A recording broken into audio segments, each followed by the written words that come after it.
Spinoza, la manière cachée dont Dieu vous parle tous les jours. Avez-vous déjà ressenti cette intuition profonde qui vous traverse dans les moments critiques de votre vie? Cette voix intérieure qui semble savoir quelque chose que votre esprit rationnel n'a pas encore compris? Et si je vous disais qu'il existe un philosophe du XVIIe siècle qui a été maudit, excommunié et persécuté pour avoir révélé une vérité tellement dangereuse que les institutions religieuses ont tout fait pour l'enterrer pendant des siècles? Baruch Spinoza n'était pas un simple penseur. C'était un homme qui a osé dire ce que personne n'osait même penser à son époque. Il a découvert que Dieu ne se trouve pas dans un trône céleste lointain, observant vos péchés et distribuant des punitions.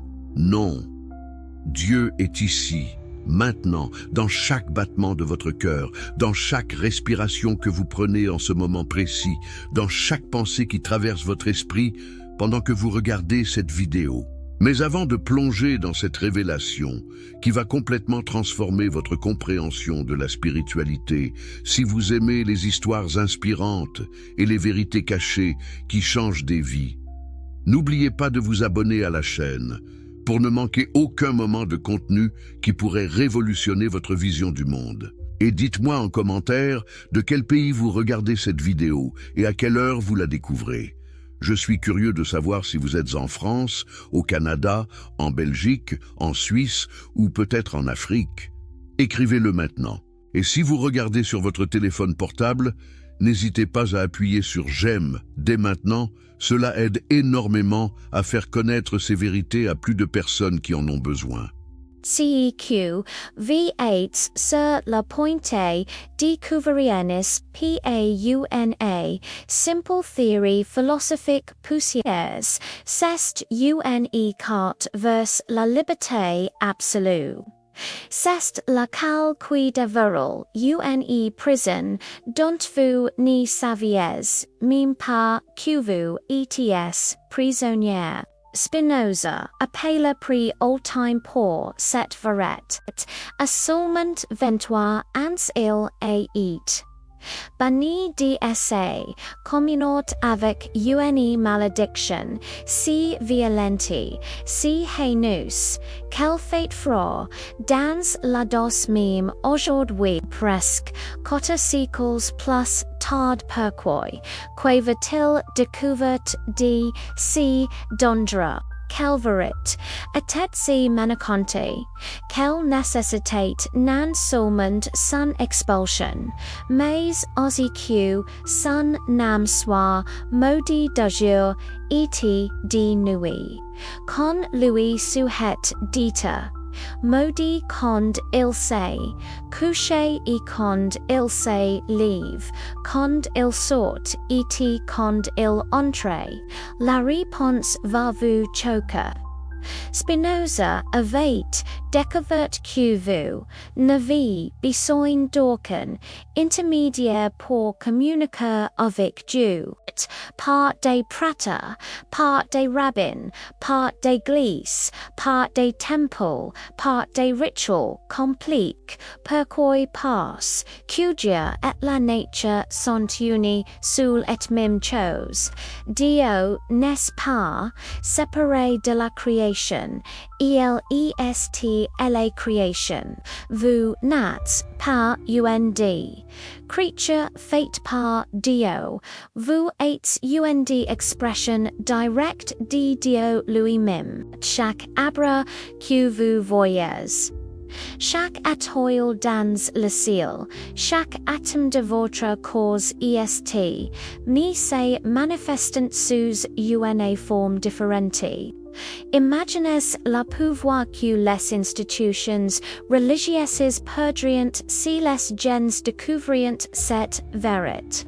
Pourquoi parentiles dadimes, CDA habite désir no, POUR QUOI oberiant, ILS oviglement o autorites, relasiuses si chaque personne ANX direct, ODVing, pourquoi orienti l'est, per de l'enfort, si la mort n'est qu'une transformation d'une conform aun, autre dans la substance éternelle.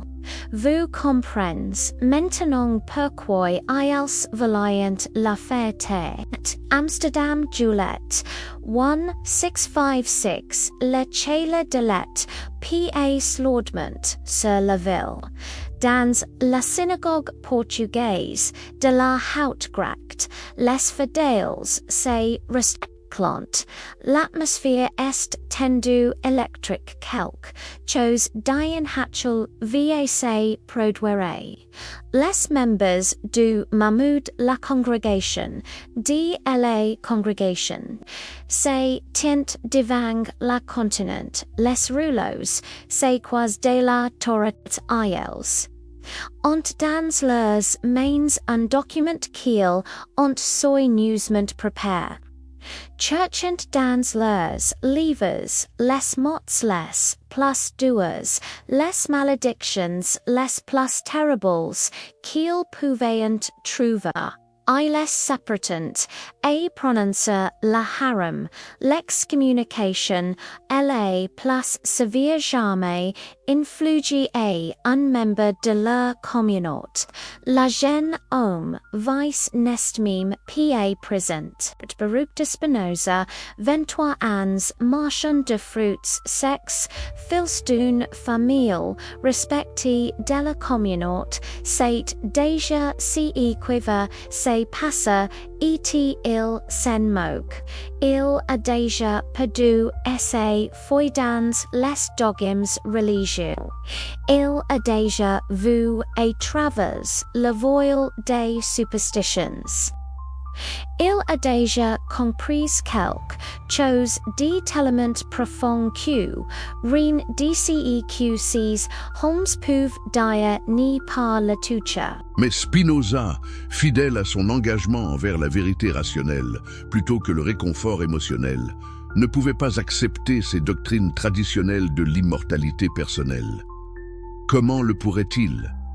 Si l'esprit et le corps ne sont pas deux substances séparées, mais deux aspects de la même chose, comment l'esprit pourrait-il survivre à la destruction du corps? Si nous sommes des modes finis de la substance divine, des configurations temporaires de matière et de pensée, comment pourrions-nous persister éternellement en tant qu'individus séparés? Et pourtant, dans la 5e et dernière partie de l'éthique, Spinoza écrit quelque chose de mystérieux et d'apparemment contradictoire. L'esprit humain ne peut pas être absolument détruit avec le corps, mais quelque chose de lui demeure qui est éternel. Que peut-il bien vouloir dire? Si l'esprit ne peut pas être séparé du corps, comment quelque chose de l'esprit peut-il survivre à la destruction du corps? Et qu'est-ce que ce quelque chose qui demeure éternel? Cette question a tourmenté les interprètes de Spinoza pendant des siècles. Certains ont essayé de lire dans ces mots une doctrine traditionnelle de l'immortalité personnelle, comme si Spinoza proposait simplement une version philosophiquement sophistiquée de la croyance religieuse en l'au-delà. D'autres ont insisté que Spinoza ne croyait à aucune forme de survie après la mort, et que ses remarques sur l'éternité de l'esprit doivent être comprises d'une manière complètement impersonnelle et non consolatrice. La vérité, comme souvent avec Spinoza, est à la fois plus subtile et plus radicale que ces deux interprétations. Pour comprendre ce qu'il veut dire, nous devons d'abord saisir sa distinction cruciale entre durée et éternité. La durée est l'existence dans le temps, avec un commencement et une fin. Tout ce qui existe dans le temps a une durée. Vous êtes né à un certain moment et vous mourrez à un certain moment. Votre esprit et votre corps, en tant que mode fini, existent dans la durée. Mais l'éternité, pour Spinoza, n'est pas une durée sans fin. Ce n'est pas le fait d'exister pour toujours dans le temps. L'éternité est complètement en dehors du temps. C'est une forme d'existence qui ne commence ni ne finit, qui n'est pas dans le temps du tout. Seule la substance Dieu existe dans l'éternité au sens plein. Mais il y a un sens dans lequel même les choses finies et temporelles participent à l'éternité. Voici comment. Bien que vous existiez dans le temps, avec un commencement et une fin, votre essence, la définition de ce que vous êtes, existe éternellement dans l'intellect de Dieu. Dieu comprend éternellement ce que vous êtes, votre nature singulière, votre place dans l'ordre causal infini. Cette compréhension divine de votre essence n'existe pas dans le temps. Elle ne commence pas quand vous naissez et ne se termine pas quand vous mourrez. Elle est éternelle. Et voici le point crucial. Votre esprit, dans la mesure où il comprend les choses sous l'aspect de l'éternité, participe à cette compréhension divine éternelle. Quand vous comprenez vraiment quelque chose, pas seulement en termes de comment cela vous affecte temporairement, mais en termes de ce que c'est essentiellement et comment cela découle nécessairement de l'ordre éternel de la nature, votre esprit transcende sa propre temporalité. Il s'identifie avec la compréhension éternelle de Dieu. Et quand vous comprenez votre propre essence de cette façon éternelle, quand vous saisissez qui et ce que vous êtes vraiment en termes de votre place nécessaire dans l'ordre divin, alors vous vous percevez vous-même comme éternel.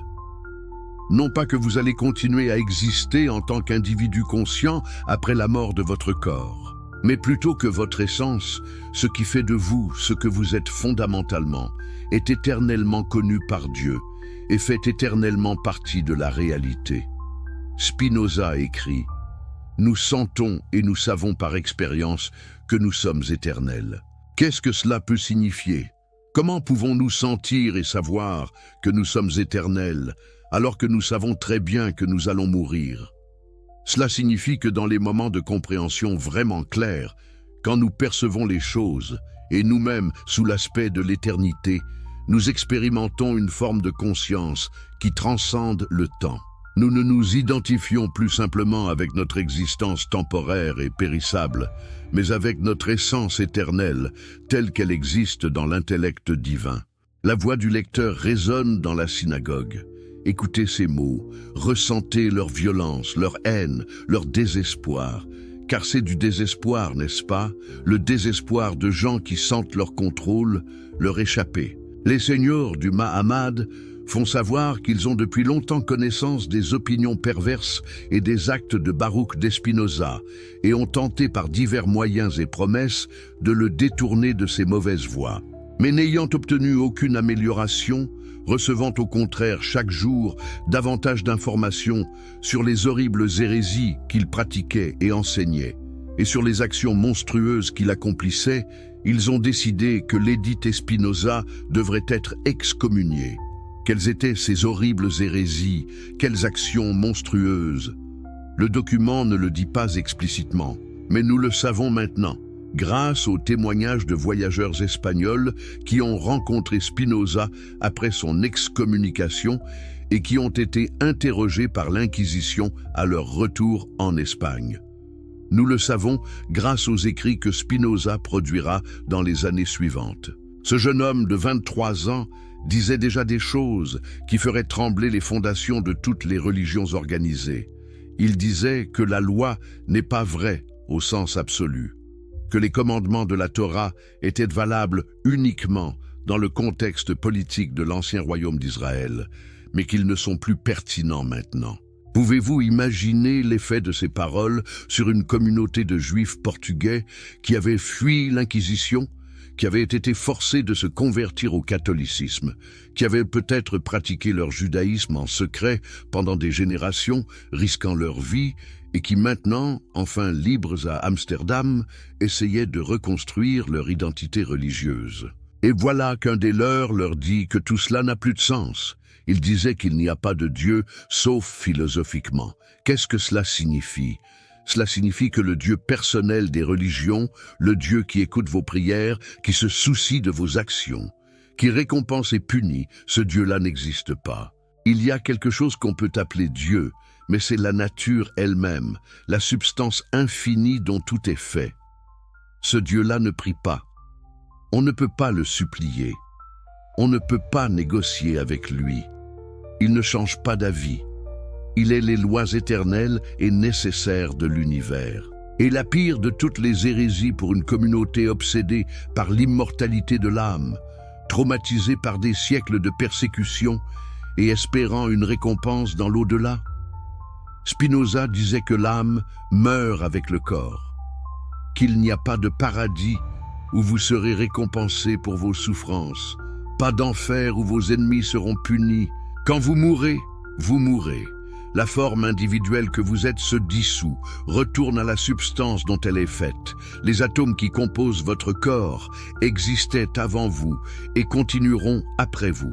L'énergie qui vous anime ne disparaît pas, elle se transforme simplement.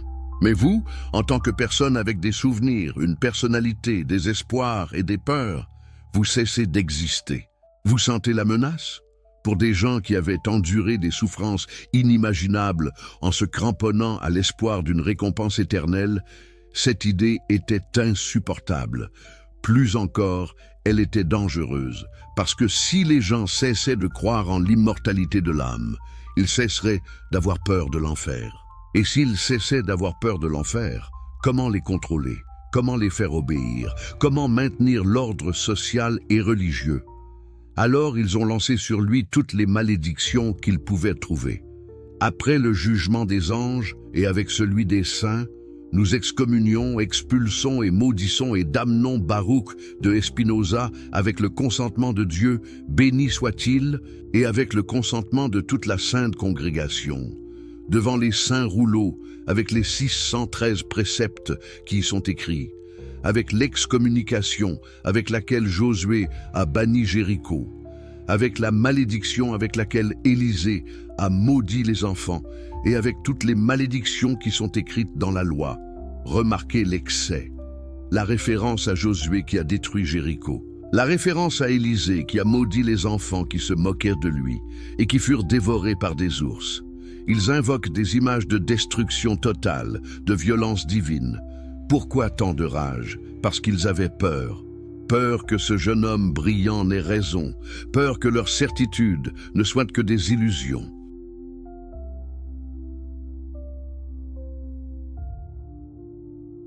Pouvez-vous sentir l'obsession dans ces mots? L'incapacité d'imaginer un seul moment où cette personne ne serait pas sous malédiction? C'est comme s'ils essayaient de le couvrir tellement de malédictions qu'il serait complètement effacé de l'existence. Comme si les mots pouvaient annuler une personne, effacer une vérité, faire disparaître une idée dangereuse. Le Seigneur ne lui pardonnera pas. La colère et la jalousie du Seigneur fumeront contre cet homme et amèneront sur lui toutes les malédictions qui sont écrites dans le livre de la loi. Et le Seigneur effacera son nom de sous les cieux. Effacer son nom. C'est la pire chose qu'on pouvait faire à quelqu'un dans la tradition juive. Votre nom est votre mémoire, votre héritage, votre immortalité symbolique. Si votre nom est effacé, c'est comme si vous n'aviez jamais existé. Mais voici l'ironie magnifique, n'est-ce pas? Ils ont essayé d'effacer son nom, et aujourd'hui, presque 4 siècles plus tard, qui se souvient des noms des membres du Mahamad qui ont prononcé cette excommunication? Personne. Mais le nom de Spinoza, il brille comme une étoile dans l'histoire de la philosophie. Einstein parlait de lui avec révérence. Les neuroscientifiques modernes découvrent que ses intuitions sur l'esprit et le corps étaient en avance de 3 siècles sur leur temps. Des millions de personnes à travers le monde sont touchées par ses idées. Son nom n'a pas été effacé. Il a été immortalisé. Le document se termine avec un avertissement glaçant. Personne ne devrait communiquer avec lui, ni même par écrit, ni lui accorder aucune faveur, ni rester avec lui sous le même toit, ni s'approcher à moins de 4 coudées de lui, ni ne devra lire aucun traité composé ou écrit par lui. 4 coudées, c'est environ 2 mètres. Imaginez, vous ne pouvez pas vous approcher à moins de 2 mètres de quelqu'un. Vous ne pouvez pas lui parler. Vous ne pouvez pas lire ce qu'il écrit. Vous ne pouvez même pas rester sous le même toit que lui. Ils essayaient de créer une bulle de vide autour de lui, de le transformer en un fantôme vivant, en un mort-vivant social. Et comment Spinoza a-t-il réagi quand il a appris cette excommunication? Son biographe le plus ancien rapporte sa réponse, et elle est magnifique dans sa sérénité. Tant mieux. Ils ne me forcent à rien que je n'aurais fait de mon propre gré si je ne craignais le scandale. Mais puisqu'ils le veulent ainsi, J'entre volontiers sur le chemin qu'ils m'ont ouvert, avec la consolation que mon départ sera plus innocent que ne le fut l'exode des premiers Hébreux d'Égypte. Vous saisissez le génie de cette réponse? Il compare son expulsion à l'exode, l'événement fondateur du judaïsme. Mais il dit que son départ est plus innocent. Pourquoi? Parce que les Hébreux qui ont quitté l'Égypte, selon la Bible, ont emporté l'or et l'argent des Égyptiens. Spinoza, lui, ne prend rien. Il part les mains vides, mais avec quelque chose de bien plus précieux, la vérité. Il transforme son excommunication en libération. Ils pensaient le punir, mais ils lui ont offert la liberté. Mais revenons en arrière. Qui était vraiment ce jeune homme avant ce moment fatidique? Comment est-il arrivé à ces idées dangereuses? Baruch de Spinoza est né à Amsterdam en 1632, dans une famille de marchands juifs portugais relativement prospères. Son nom en portugais était Bento, en hébreu Baruch, les deux signifiant « béni ». Quelle ironie, n'est-ce pas? L'homme qui serait le plus maudit de sa communauté portait un nom signifiant « béni ». Sa famille faisait partie de cette communauté fascinante de juifs portugais d'Amsterdam. Qui étaient ces gens? C'étaient des descendants de conversos, des juifs qui avaient été forcés de se convertir au catholicisme en Espagne et au Portugal lors de l'Inquisition. Beaucoup avaient pratiqué le judaïsme en secret pendant des générations, risquant la torture et la mort si on les découvrait. Ils avaient fui vers les Pays-Bas, où il y avait plus de tolérance religieuse, et là ils pouvaient enfin pratiquer ouvertement leur religion ancestrale. Mais imaginez le traumatisme intergénérationnel. Des générations de votre famille ont été persécutées, torturées, tuées pour leur foi. Vous avez dû cacher qui vous étiez vraiment, mentir constamment, vivre dans la peur. Et maintenant, enfin libre, vous voulez reconstruire cette identité religieuse qui a coûté si cher à vos ancêtres. Vous allez tolérer quelqu'un qui remet en question cette religion pour laquelle tant ont souffert? De plus, leur judaïsme était étrange, mélangé avec des éléments catholiques après des générations de conversions forcées. Ils célébraient Purim comme la fête de Sainte Esther. Ils avaient une conception très catholique de l'enfer et du paradis, ce qui n'était pas aussi central dans le judaïsme rabbinique traditionnel. Ils étaient, en quelque sorte, en train de réinventer leur religion, essayant de retrouver des racines qu'ils avaient partiellement perdues. Et ils étaient paranoïaques, à juste titre. Amsterdam était relativement tolérante, oui, mais ils n'étaient pas citoyens. Ils étaient des étrangers tolérés. Les calvinistes néerlandais les surveillaient. S'il y avait le moindre soupçon d'hérésie, de négation de l'immortalité de l'âme, de comportements qui offenseraient les autorités chrétiennes, leur position précaire pourrait s'effondrer. Ils devaient montrer qu'ils étaient une communauté respectable, orthodoxe, pas un repère d'hérétiques. Dans ce contexte, vous comprenez mieux leur réaction à Spinoza. Ce n'était pas juste de la colère religieuse, c'était de la peur existentielle. Ce jeune homme brillant mettait en danger toute la communauté avec ses idées dangereuses. S'il continuait à parler, qui sait ce qui pourrait arriver? Les autorités néerlandaises pourraient intervenir. La communauté pourrait perdre ses privilèges. Il devait faire un exemple de lui, montrer qu'il ne tolérerait aucune hérésie. Le jeune Spinoza avait reçu une éducation juive traditionnelle. Il avait étudié l'hébreu, la Torah, le Talmud. Il assistait régulièrement à la synagogue. À tout point de vue, il semblait être un membre en règle de la communauté. Son père, Michael, était un marchand respecté, un pilier de la communauté. Quand Michael est mort, en 1654, Baruch et son frère Gabriel ont repris l'entreprise familiale d'importation de fruits secs. Mais quelque chose fermentait dans l'esprit brillant du jeune homme. Peut-être était-ce lorsqu'il étudiait la Torah de plus en plus intensément et qu'il commençait à remarquer les contradictions. Pourquoi y a-t-il deux récits de la création dans la Genèse qui ne concordent pas? Comment Moïse a-t-il pu écrire sur sa propre mort dans le Deutéronome? Pourquoi le style littéraire change-t-il si radicalement d'un livre à l'autre? Ces questions que beaucoup étouffent parfois, Spinoza les poursuivait avec une logique implacable. Il a commencé à étudier le latin avec Franciscus van den Enden, un ancien jésuite devenu libre penseur qui dirigeait une école à Amsterdam. Ce fut probablement le tournant décisif. À travers van den Enden, Spinoza a découvert la littérature latine classique, la philosophie ancienne et surtout les écrits de René Descartes, le grand philosophe français qui était en train de révolutionner la pensée européenne. Descartes avait introduit le doute méthodique, douter de tout ce qui peut être douté jusqu'à ce que vous trouviez quelque chose d'absolument certain. Pour Descartes, c'était le « je pense, donc je suis ». Cette méthode de questionnement radical a dû être libératrice pour le jeune Spinoza. Soudain, il avait la permission, même l'obligation philosophique, de tout remettre en question. Mais Spinoza est allé bien au-delà de Descartes. Descartes avait maintenu une séparation stricte entre l'esprit et le corps, entre la substance pensante et la substance étendue. Il croyait encore en un Dieu personnel qui avait créé le monde. Spinoza a vu que cette position était incohérente. Si Dieu est parfait, infini et absolument un, comment peut-il y avoir autre chose que Dieu? Comment peut-il y avoir une substance séparée de Dieu?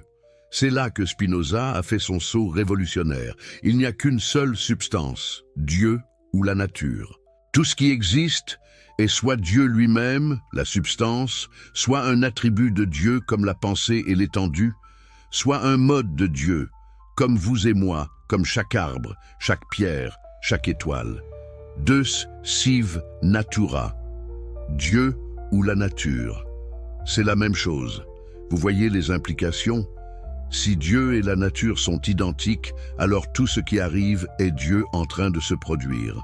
Il n'y a pas de miracle, parce qu'un miracle serait Dieu violant ses propres lois, ce qui est impossible. Il n'y a pas de création au sens traditionnel, parce que Dieu n'a pas décidé à un moment donné de créer l'univers.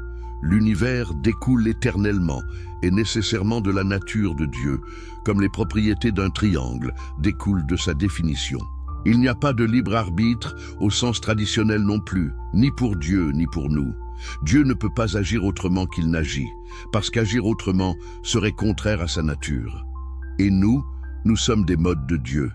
Donc nous suivons également les lois nécessaires de la nature. Chaque chose que vous faites est déterminée par des causes qui sont elles-mêmes déterminées par des causes antérieures, dans une chaîne infinie. Cela semble-t-il déprimant? Comme si vous n'étiez qu'un robot sans choix, Spinoza dit non. La vraie liberté n'est pas faire ce que vous voulez quand vous voulez. C'est comprendre les causes qui vous déterminent et agir à partir de votre propre nature avec connaissance. Quand vous agissez par passion, dominé par des émotions que vous ne comprenez pas, vous êtes esclave. Quand vous agissez à partir de la raison, comprenant pleinement pourquoi vous faites ce que vous faites, vous êtes libre. Le jeune Spinoza commençait à parler de ses idées avec d'autres. Peut-être dans des conversations privées, peut-être dans des discussions philosophiques informelles, les dirigeants de la communauté ont commencé à entendre des rumeurs. Baruch dit des choses étranges sur Dieu. Il remet en question la Torah. Il nie l'immortalité de l'âme. Au début, ils ont probablement essayé de le raisonner. Le document d'excommunication dit qu'ils ont tenté par divers moyens et promesses de le détourner de ses mauvaises voies. Quels moyens? Quelles promesses?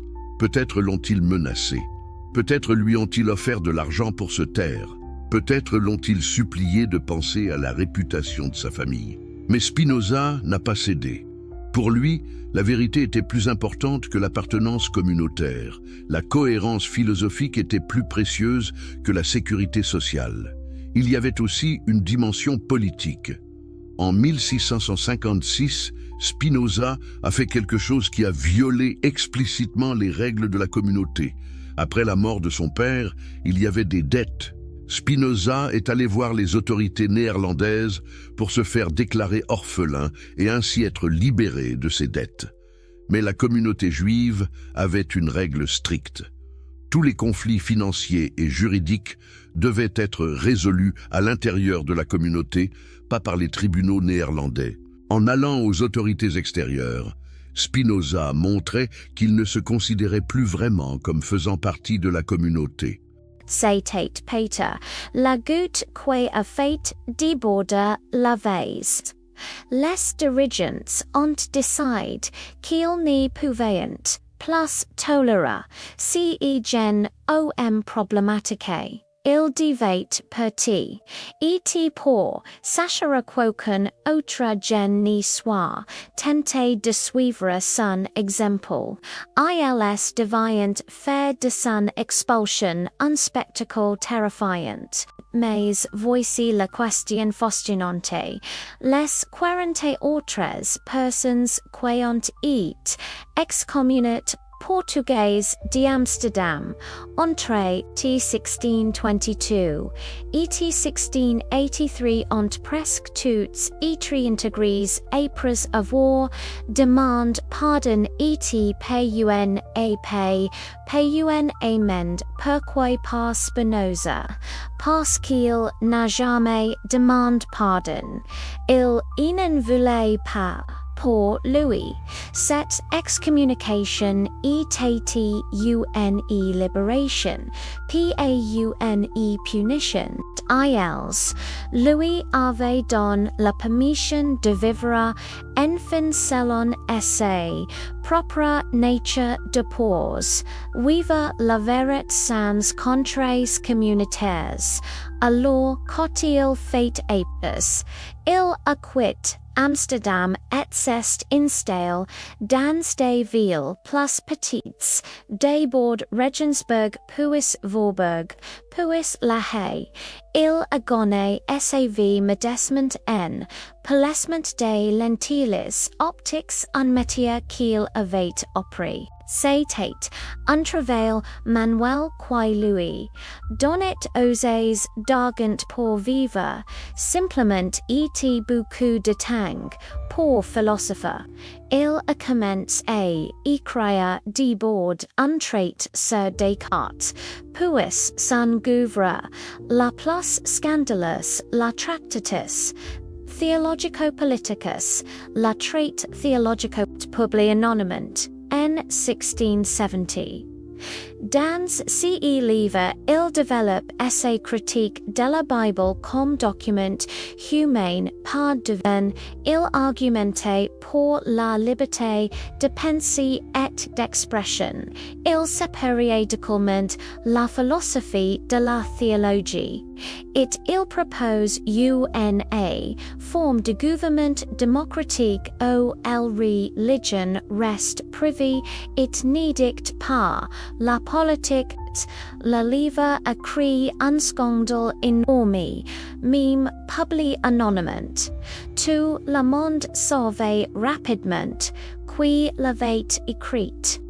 Les autorités religieuses catholiques et protestantes l'ont dénoncé comme un livre forgé en faux par le diable lui-même.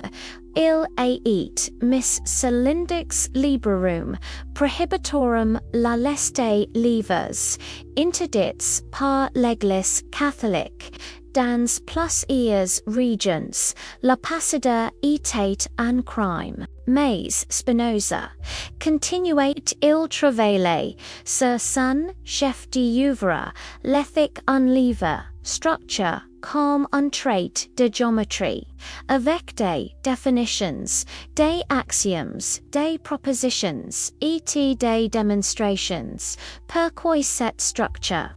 Parce que Spinoza voulait montrer que les vérités sur Dieu l'esprit, les émotions et la liberté peuvent être démontrées avec la même certitude que les théorèmes mathématiques. L'éthique est divisée en 5 parties. La première traite de Dieu, ou la nature. La deuxième trait de l'esprit humain, la troisième trait des émotions, la quatrième trait de l'esclavage, humain ou la force des émotions, la cinquième trait du pouvoir de l'intellect, ou de la liberté humaine. Cest dans ce livre qui développement ses idées révolutionnaires. Dieu est la substance unique dont tout décor nécessairement l'esprit et la cause ni sont pas deux choses séparées, mais deux façons de percevoir la même réalité. Chaque état mental correspond à un état corporel. Elles sont deux aspects de la même modification de la substance divine.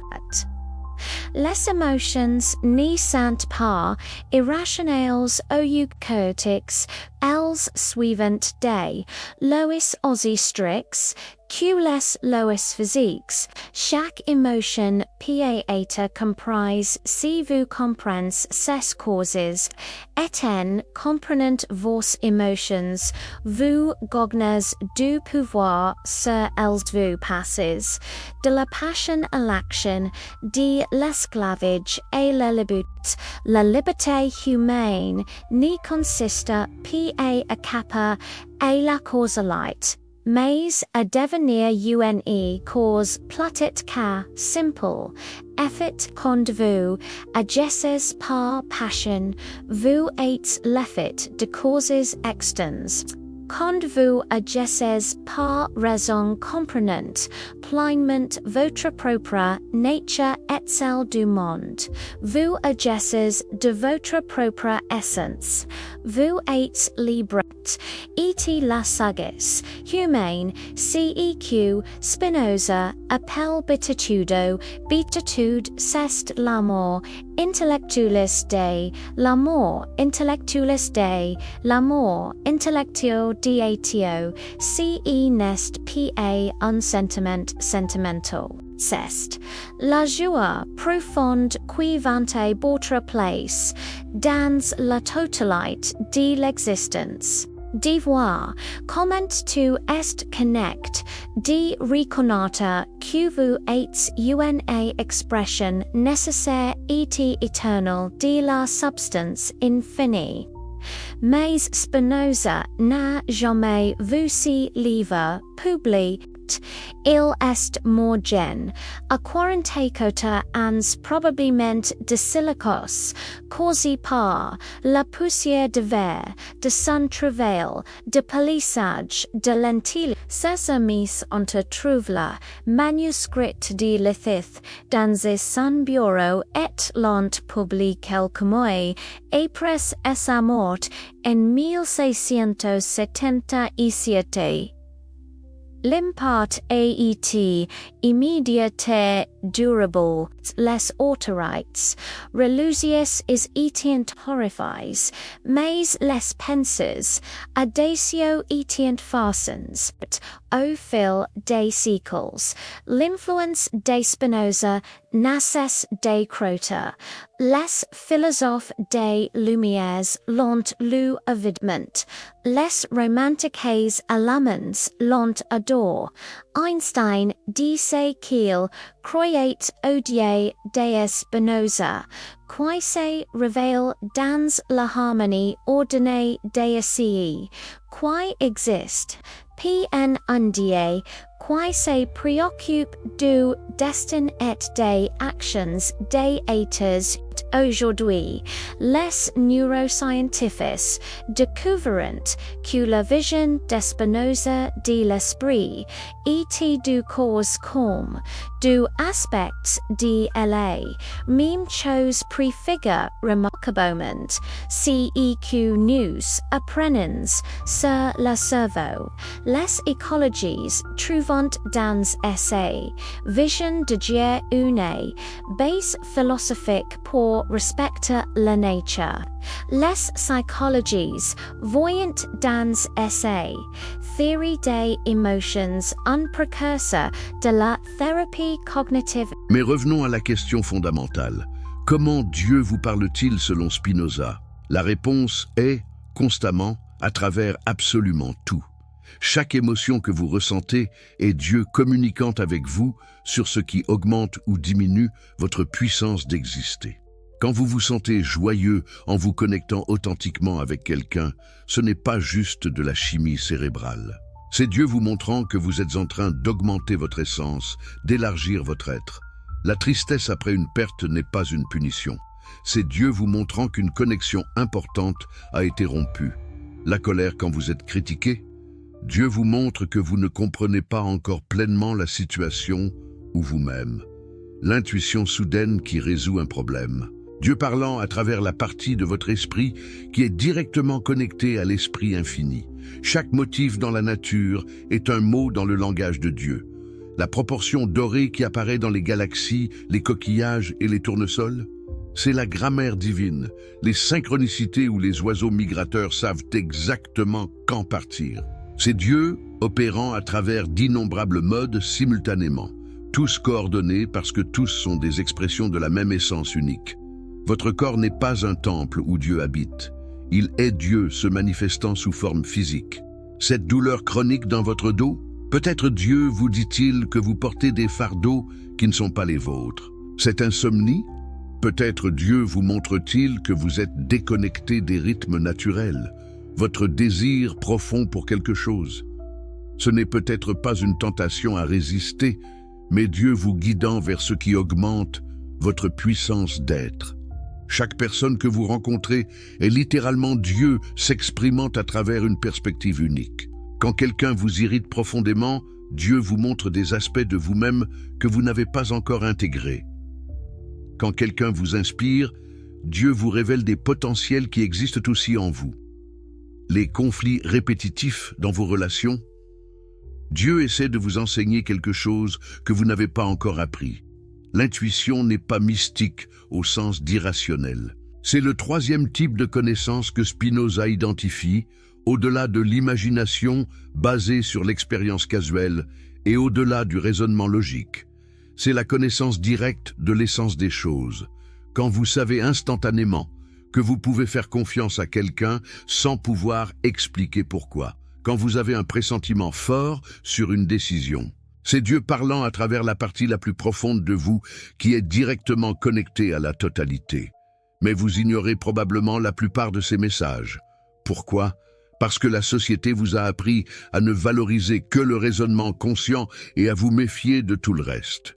On vous a dit que les intuitions sont des superstitions, que les émotions sont irrationnelles, que le corps est inférieur à l'esprit, que la nature est juste des ressources à exploiter. Toutes ces idées vous déconnectent du canal direct avec le divin.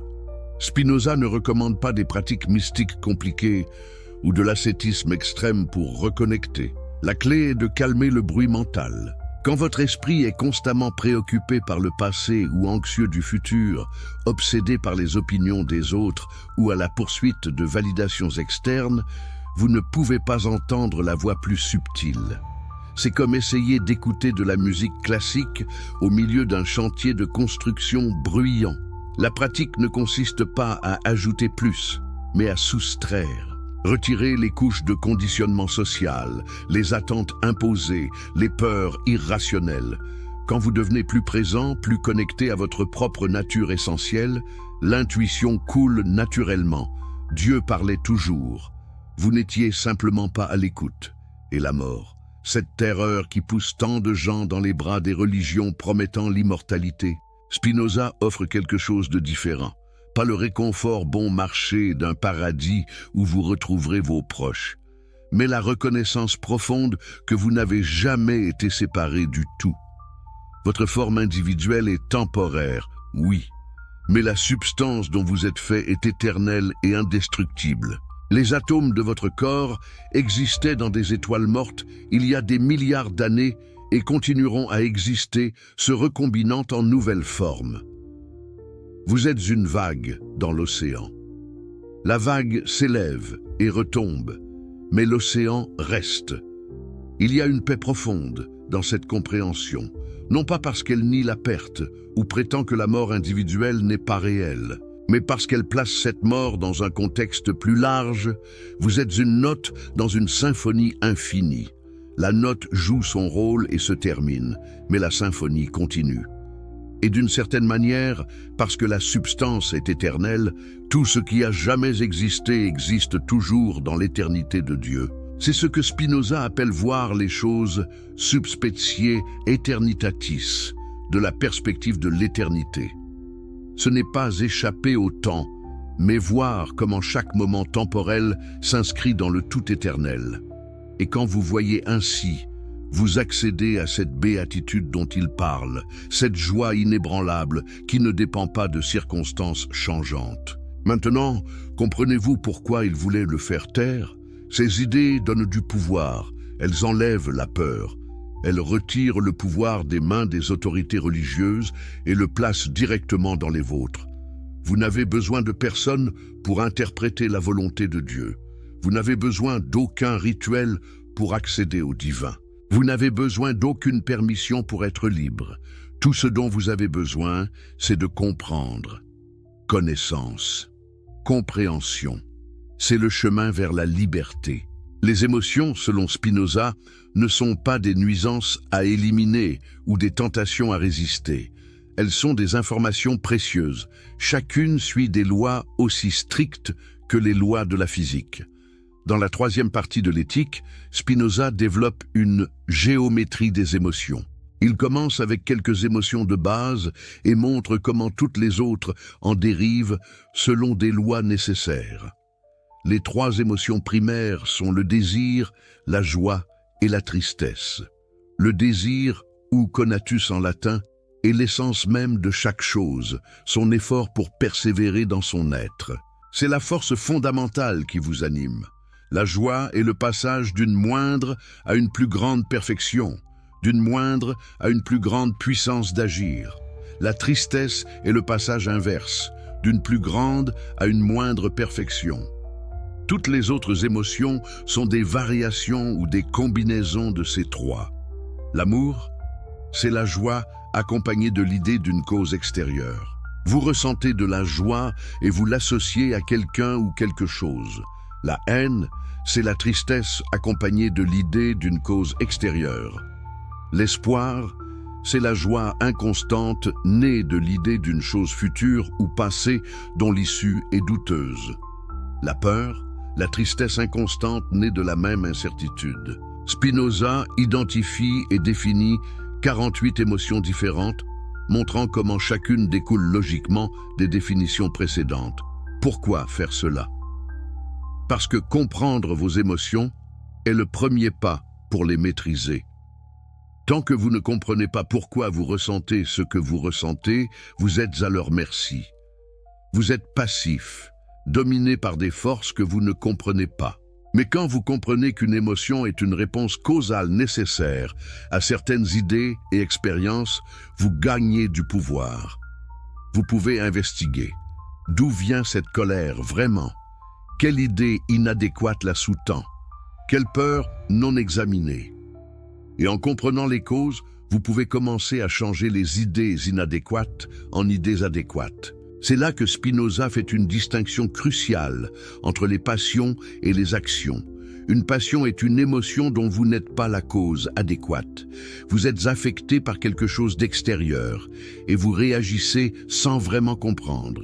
Une action est une émotion dont vous êtes la cause adéquate. Elle découle de votre propre nature comprise, pas d'une réaction aveugle à des stimuli externes. L'objectif n'est pas d'éliminer toutes les émotions et de devenir un robot logique. C'est de transformer les passions en actions, de passer d'émotions que vous subissez à des émotions que vous comprenez et qui découlent de votre propre nature. Quand vous aimez quelqu'un parce que vous avez compris votre connexion profonde avec eux, pas parce que vous dépendez d'eux pour votre bonheur, c'est une action, pas une passion. Dieu vous parle à travers vos émotions. Mais vous devez apprendre à lire le message correctement. Une joie qui vient de la reconnaissance vraie de votre puissance croissante. Dieu vous dit, continue dans cette direction. Une joie qui vient de l'approbation des autres dont vous êtes devenu dépendant. C'est une fausse joie, une passion qui vous rend esclave. Une tristesse qui vient de la perte d'une vraie connexion. Dieu vous enseigne sur la nature de la connexion et de la séparation. Une tristesse qui vient simplement de la comparaison avec les autres. C'est basé sur des idées inadéquates. Apprenez à distinguer. C'est le travail. Observez vos émotions comme un scientifique observe des phénomènes naturels. Sans jugement moral, mais avec curiosité intellectuelle. Qu'est-ce qui a causé cela? Quelle idée sous-tend cette émotion? Cette idée est-elle adéquate ou inadéquate? Est-ce que je comprends vraiment la situation ou est-ce que je réagis sur la base de peurs non examinées ou d'attentes non réalistes? C'est de la thérapie cognitive 3 siècles avant que la thérapie cognitive n'existe. Spinoza vous dit que vos émotions sont le résultat de vos pensées. Et en changeant vos pensées, en passant d'idées inadéquates à des idées adéquates, vous pouvez transformer vos émotions. Non pas en les supprimant, mais en les comprenant et en les transformant. Et il y a quelque chose d'encore plus profond. Plus vous comprenez, plus vous aimez. Plus vous voyez comment tout est connecté dans la nécessité divine, plus vous ressentez ce que Spinoza appelle l'amour intellectuel de Dieu. Ce n'est pas un amour émotionnel pour une personne divine, c'est la joie profonde qui vient de la compréhension elle-même. C'est tomber amoureux de l'existence, de la réalité, de la nécessité même des lois naturelles. C'est paradoxal, n'est-ce pas? En acceptant que tout est déterminé, que rien ne pourrait être autrement, vous trouvez la paix. En comprenant que vous n'avez pas de libre arbitre au sens traditionnel, vous trouvez la vraie liberté. En reconnaissant que vous n'êtes qu'un mode minuscule de la substance infinie, vous trouvez votre véritable importance. Parce que voyez-vous, vous n'êtes pas juste une partie insignifiante d'un tout indifférent. Vous êtes nécessaire. Votre existence découle nécessairement de la nature de Dieu. Vous ne pourriez pas ne pas exister. Dans l'éternité de Dieu, vous existez toujours, nécessairement, comme une expression unique de la substance infinie. Personne d'autre n'a jamais été ou ne sera jamais exactement vous. Votre perspective, votre expérience, votre manière d'être est unique et irremplaçable. C'est ce que Dieu vous dit, pas à travers des voies mystiques ou des visions, mais à travers la structure même de la réalité, à travers les lois de votre propre nature. Vous êtes important précisément parce que vous êtes nécessaire. Votre vie a du sens précisément parce qu'elle est une expression unique du divin. Alors, cessez de chercher validation externe. Cessez de vous comparer aux autres. Cessez d'essayer d'être ce que vous pensez devoir être. Découvrez plutôt votre propre nature. Qu'est-ce qui vous fait vraiment vous sentir vivant? Qu'est-ce qui augmente vraiment votre puissance d'agir? Quand êtes-vous vraiment vous-même? C'est le chemin de Spinoza vers la béatitude. Pas à travers le renoncement ou la discipline ascétique, pas à travers l'obéissance à des commandements externes, mais à travers la connaissance de soi, la compréhension de votre propre nature et de votre place dans la totalité. À travers la transformation progressive des passions en action, de l'esclavage en liberté, de l'ignorance en sagesse. Et le plus beau, ce chemin est ouvert à tous. Vous n'avez pas besoin d'être un génie, vous n'avez pas besoin d'être né dans la bonne famille ou la bonne religion. Vous n'avez besoin d'aucune permission de quiconque, vous avez juste besoin de commencer à prêter attention, à observer, à questionner, à chercher à comprendre. Dieu vous parle en ce moment même, à travers ces mots qui résonnent ou ne résonnent pas en vous, à travers l'émotion que vous ressentez en lisant ceci, à travers cette intuition naissante que peut-être, juste peut-être, il y a une manière complètement différente de voir la réalité, de vivre votre vie, d'être vous-même. La question n'est pas si Dieu parle. Avant de continuer cette révélation profonde qui pourrait transformer complètement votre compréhension de la réalité, permettez-moi de vous demander quelque chose d'important. Si vous appréciez ces histoires inspirantes, qui change votre perspective sur la vie, sur Dieu, sur vous-même, je vous invite à vous abonner à cette chaîne maintenant. Cliquez sur ce bouton d'abonnement pour ne manquer aucune de ces découvertes extraordinaires.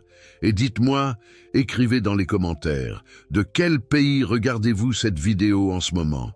Quelle heure est-il chez vous pendant que vous découvrez ces vérités cachées pendant des siècles? J'adore savoir où dans le monde ces mots vous trouvent, créant une communauté mondiale de chercheurs de vérité. Et si vous regardez sur votre téléphone portable en ce moment, s'il vous plaît, appuyez sur ce petit pouce bleu, ce like qui aide énormément l'algorithme à partager ce message avec plus de personnes qui ont besoin de l'entendre. Maintenant, plongeons plus profondément dans ce que Spinoza a vraiment découvert sur la manière dont Dieu communique avec vous à chaque instant de votre existence. Parce que ce que je suis sur le point de vous révéler va au-delà de tout ce que vous avez entendu dans n'importe quelle église, synagogue ou mosquée. Cela va même au-delà de ce que la plupart des philosophes osent reconnaître. Nous allons explorer les profondeurs de la conscience humaine, la nature de l'intuition divine et comment chaque relation dans votre vie est en réalité Dieu vous enseignant quelque chose d'essentiel sur vous-même. Pensez à la dernière fois que vous avez eu ce qu'on appelle un pressentiment. Vous savez, ce moment où vous saviez simplement quelque chose sans pouvoir expliquer comment vous le saviez. Peut-être que vous avez pensé à un vieil ami que vous n'aviez pas vu depuis des années, et moins d'une heure plus tard, cette personne vous a appelé. Peut-être que vous avez senti qu'il fallait prendre un chemin différent pour rentrer chez vous. Et plus tard, vous avez découvert qu'il y avait eu un accident grave sur votre trajet habituel. Peut-être que vous avez regardé quelqu'un pour la première fois et su instantanément, sans l'ombre d'un doute, que cette personne allait jouer un rôle important dans votre vie. Comment est-ce possible? D'où vient cette connaissance qui transcende la logique et le raisonnement? Spinoza appelait cela le troisième type de connaissance, la scientia intuitiva, et il la considérait comme la forme la plus élevée de cognition accessible à l'être humain. Mais ne vous y trompez pas, ce n'est pas mystique dans le sens d'être irrationnel ou surnaturel. C'est en fait supra-rationnel. Pour comprendre cela, vous devez d'abord comprendre les deux autres types de connaissances que Spinoza identifiait. Le premier type de connaissance, il l'appelait imagination ou opinion. C'est la connaissance que vous obtenez par oui-dire, par expérience aléatoire, par les signes et symboles que d'autres vous ont enseignés. Quelqu'un vous dit que les chiens sont dangereux, alors vous développez une peur des chiens, même si vous n'avez jamais été attaqué par un chien. Quelqu'un vous dit que le succès signifie avoir une grande maison et une voiture chère, alors vous passez votre vie à poursuivre ces choses, même si elles ne vous apportent aucune joie réelle. C'est le niveau le plus bas de connaissance, et c'est malheureusement le niveau où la plupart des gens vivent la plupart du temps. Ils acceptent simplement ce qu'on leur dit, sans jamais vraiment examiner si c'est vrai. Maintenant, pensez à votre propre vie. Combien de vos croyances sont réellement les vôtres? Combien d'entre elles avez-vous simplement absorbées de votre famille, de votre culture, de vos amis, des médias? Cette peur que vous avez de l'échec, d'où vient-elle vraiment? Cette idée que vous devez être d'une certaine manière pour être aimé, qui vous l'a enseignée? Cette conviction que vous n'êtes pas assez bon, assez intelligent, assez talentueux, sur quelle preuve réelle est-elle basée? Ou l'avez-vous simplement acceptée parce que quelqu'un vous l'a dit suffisamment de fois? Le deuxième type de connaissance, Spinoza l'appelait raison. C'est la connaissance par cause, la compréhension logique de pourquoi les choses sont comme elles sont. C'est la connaissance scientifique, philosophique, mathématique. Lorsque vous comprenez que votre peur des chiens n'est pas basée sur un danger actuel, mais sur un conditionnement passé, vous opérez au niveau de la raison. Lorsque vous comprenez les lois de la physique qui font tomber une pomme d'un arbre, vous utilisez la raison. Lorsque vous voyez les modèles dans votre propre comportement et comprenez les causes qui les ont créés, vous accédez à la connaissance rationnelle. Ce deuxième type de connaissance est déjà infiniment supérieur au premier. Il vous libère des superstitions, des préjugés, des peurs irrationnelles. Il vous donne du pouvoir parce que comprendre les causes vous permet de travailler avec elles plutôt que d'être leur victime inconsciente. La science moderne est entièrement basée sur ce type de connaissance. Et Spinoza lui-même a écrit son œuvre maîtresse, l'éthique, en utilisant la méthode géométrique prouvant ses propositions sur les émotions humaines avec la même rigueur qu'Euclide prouvait ses théorèmes sur les triangles. Mais voici où cela devient vraiment fascinant. Spinoza disait qu'il existe un troisième type de connaissance qui va au-delà même de la raison. Il l'appelait scientia intuitiva, connaissance intuitive. C'est la connaissance qui va directement de la compréhension de l'essence de Dieu aux essences des choses particulières. C'est la connaissance immédiate, sans le processus discursif étape par étape du raisonnement. C'est lorsque vous voyez la vérité d'un seul coup d'œil, lorsque vous comprenez quelque chose de si profond et de si complet, que cela ne peut pas être entièrement articulé en mots. Laissez-moi vous donner un exemple de la vie de Spinoza lui-même. Pendant les années où il vivait dans sa petite chambre à La Haye, polissant des lentilles pour gagner modestement sa vie, des gens venaient occasionnellement lui rendre visite. Ces visiteurs racontaient que lorsqu'il posait à Spinoza des questions complexes sur la nature de Dieu, sur l'éternité, sur la liberté, il ne répondait pas immédiatement.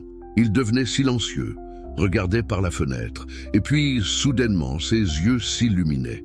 Il commençait à parler et ses paroles coulaient avec une clarté et une profondeur qui laissaient ses visiteurs stupéfaits. Ce n'était pas comme s'il raisonnait à travers un problème étape par étape. C'était comme s'il voyait la réponse complète d'un seul coup et essayait ensuite de la traduire en mots que les autres pourraient comprendre. C'était la scientia intuitiva en action. Spinoza accédait à ce troisième type de connaissance, où l'esprit humain touche directement l'esprit infini de Dieu.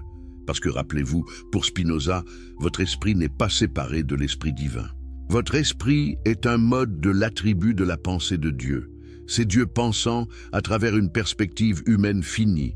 Et parfois, dans des moments de clarté extraordinaire, votre perspective finie s'ouvre sur l'infini dont elle fait partie. Mais maintenant, vous pourriez demander, comment puis-je accéder à ce troisième type de connaissance? Comment puis-je développer cette intuition divine qui semble si rare et si précieuse? Et voici la réponse que Spinoza vous donnerait, une réponse qui pourrait sembler paradoxale au début. Vous ne pouvez pas forcer l'intuition, vous ne pouvez pas la convoquer par un effort de volonté. Ce que vous pouvez faire, c'est créer les conditions dans lesquelles elle peut émerger naturellement. Pensez-y de cette façon. Votre esprit conscient est comme la surface d'un océan.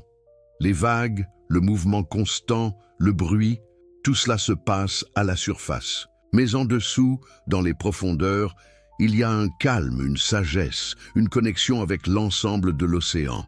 L'intuition vient de ces profondeurs. Mais si la surface est constamment agitée par les tempêtes de l'anxiété, les vents de la distraction, les courants du désir compulsif, alors les messages des profondeurs ne peuvent jamais atteindre votre conscience. Spinoza ne prescrivait pas de pratiques méditatives élaborées ou d'ascétisme extrême. Mais il comprenait que pour accéder à la connaissance intuitive, vous devez calmer le bruit mental créé par le premier type de connaissance, toutes ces opinions non examinées, ces peurs conditionnées, ces désirs imposés de l'extérieur. Et vous devez développer le deuxième type de connaissance, la raison, parce que la raison nettoie l'esprit des illusions et le prépare pour l'intuition.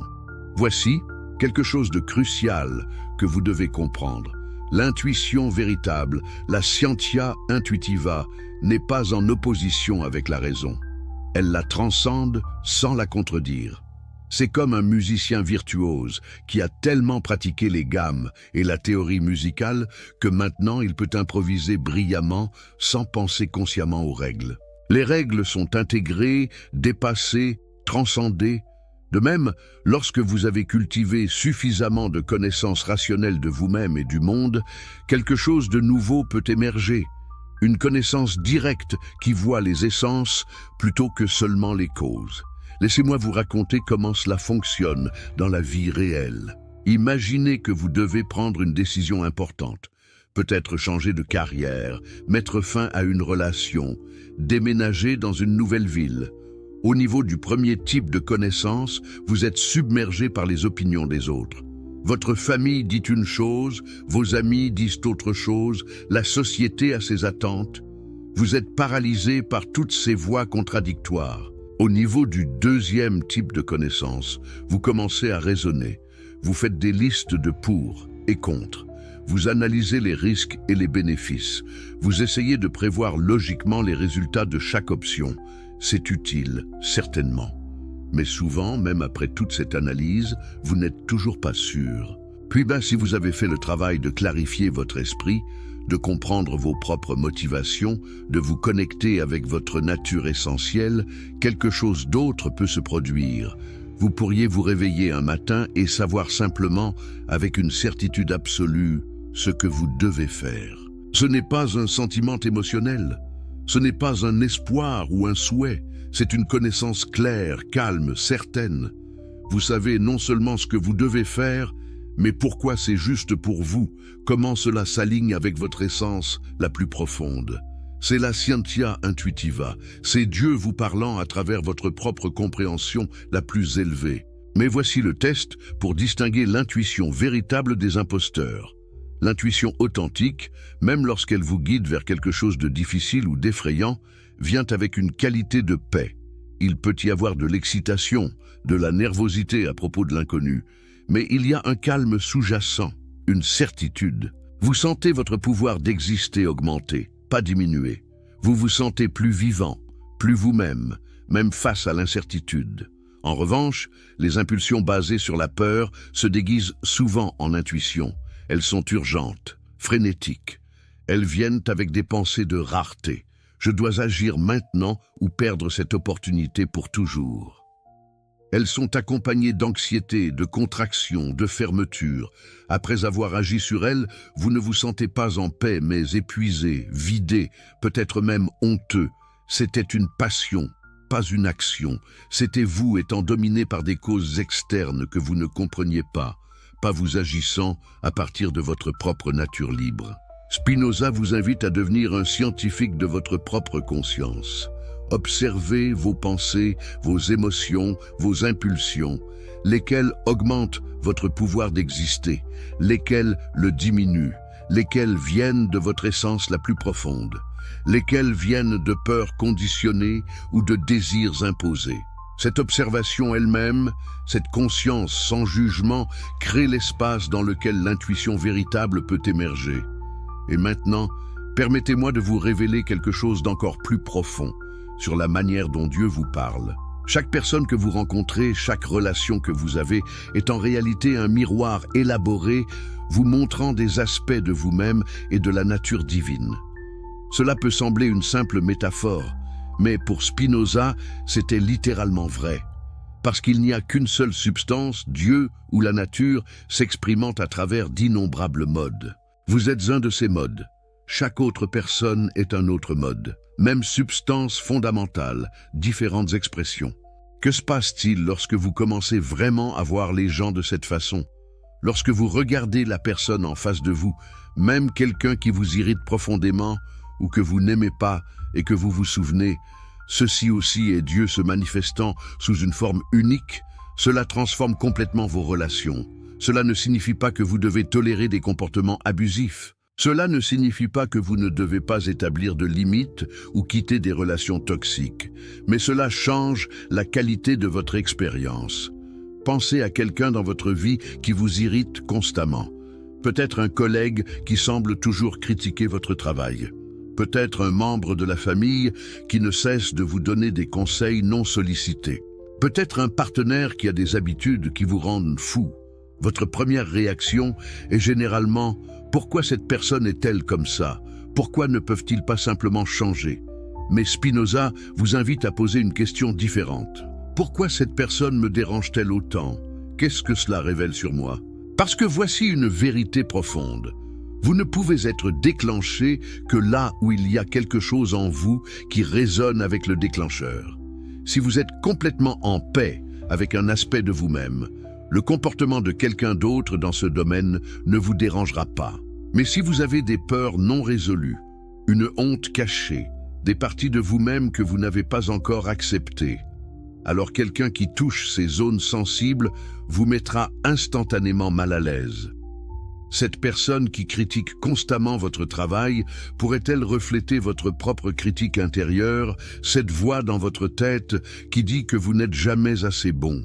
Ce membre de la famille qui donne des conseils non sollicités pourrait-il vous montrer où vous ne faites pas encore confiance à votre propre jugement, où vous cherchez encore l'approbation externe? Ce partenaire avec des habitudes irritantes pourrait-il vous révéler où vous êtes rigide, où vous avez besoin de contrôler, où vous avez peur du chaos? Dieu vous parle à travers ces irritations, ces conflits, ces difficultés relationnelles. Chaque personne difficile dans votre vie est un professeur déguisé, vous montrant exactement ce que vous devez apprendre, exactement où vous devez grandir. Ce n'est pas que ces personnes sont envoyées par Dieu pour vous tester, comme si Dieu était un examinateur sadique. C'est que tout dans l'univers suit nécessairement des lois de causalité. Et les personnes qui entrent dans votre vie entrent parce que quelque chose en vous résonne avec quelque chose en elles. Vous vous attirez mutuellement pour des raisons qui dépassent la conscience individuelle. Spinoza croyait en ce qu'on appelle maintenant l'imitation des affects. C'est le phénomène par lequel les émotions d'une personne déclenchent des émotions similaires dans une autre. Lorsque vous êtes avec quelqu'un de joyeux, vous avez tendance à vous sentir plus joyeux. Lorsque vous êtes avec quelqu'un d'anxieux, vous pouvez commencer à ressentir de l'anxiété même si vous ne savez pas pourquoi. Ce n'est pas mystique. C'est le résultat de ce que nous appellerions maintenant les neurones miroirs et l'empathie émotionnelle. Mais pour Spinoza, c'était la preuve que nous ne sommes pas des îles isolées. Nous sommes des modes interconnectés de la même substance, affectant et étant affectés constamment les uns par les autres. Maintenant, considérez les implications de cela. Si vous êtes constamment autour de personnes qui se plaignent, qui voient le négatif dans tout, qui vivent dans la peur et le ressentiment, que pensez-vous qu'il arrivera à votre propre état émotionnel? Vous absorberez ces émotions, non pas parce que vous êtes faible, mais parce que vous êtes humain, parce que vous êtes interconnecté avec ceux qui vous entourent. De même, si vous êtes autour de personnes qui sont joyeuses, créatives, engagées dans la compréhension et la croissance, vous serez naturellement élevé. Dieu vous parle à travers ce mécanisme, vous montrant l'importance de votre environnement social. Vous n'êtes pas juste un individu autonome, faisant des choix dans le vide. Vous êtes profondément influencé par ceux qui vous entourent. Et c'est pourquoi Spinoza insistait sur l'importance de chercher la compagnie de ceux qui augmentent votre pouvoir d'exister plutôt que ceux qui le diminuent. Ce n'est pas de l'élitisme ou du jugement. C'est la reconnaissance d'une loi psychologique fondamentale. Que se passe-t-il lorsque vous commencez vraiment à voir les gens de cette façon? Lorsque vous regardez la personne en face de vous, même quelqu'un qui vous irrite profondément ou que vous n'aimez pas et que vous vous souvenez, ceci aussi est Dieu se manifestant sous une forme unique, cela transforme complètement vos relations. Cela ne signifie pas que vous devez tolérer des comportements abusifs. Cela ne signifie pas que vous ne devez pas établir de limites ou quitter des relations toxiques. Mais cela change la qualité de votre expérience. Pensez à quelqu'un dans votre vie qui vous irrite constamment. Peut-être un collègue qui semble toujours critiquer votre travail. Peut-être un membre de la famille qui ne cesse de vous donner des conseils non sollicités. Peut-être un partenaire qui a des habitudes qui vous rendent fou.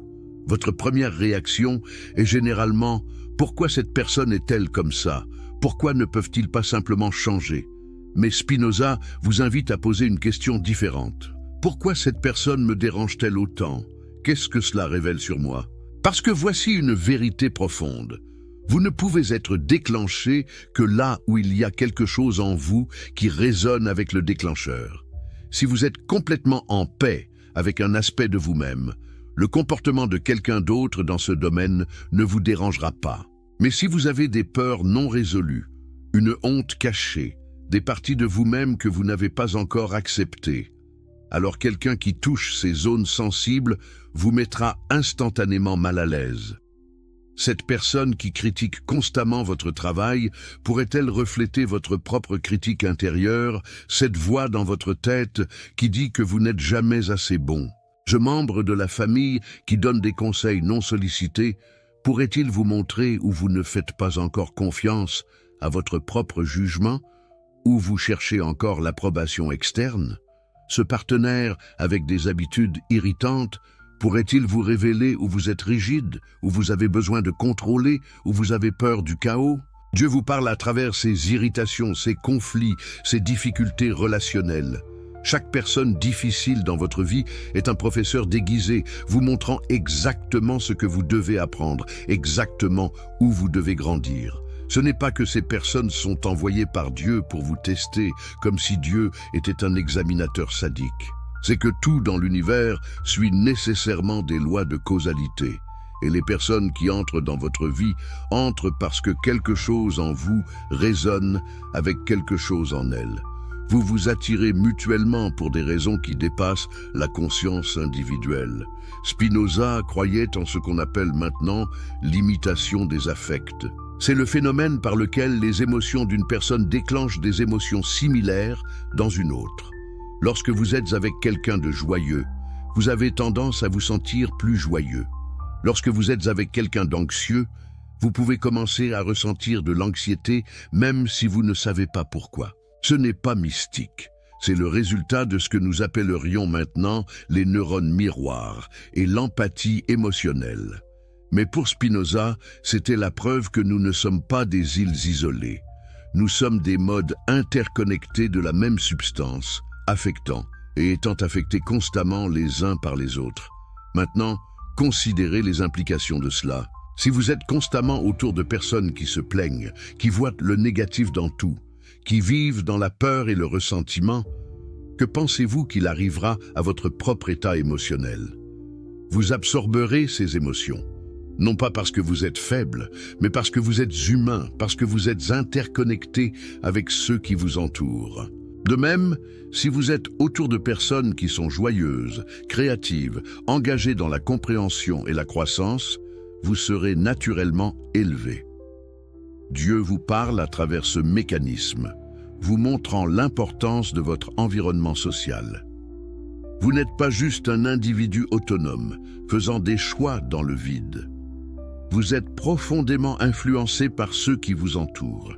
Et c'est pourquoi Spinoza insistait sur l'importance de chercher la compagnie de ceux qui augmentent votre pouvoir d'exister plutôt que ceux qui le diminuent. Ce n'est pas de l'élitisme ou du jugement. C'est la reconnaissance d'une loi psychologique fondamentale.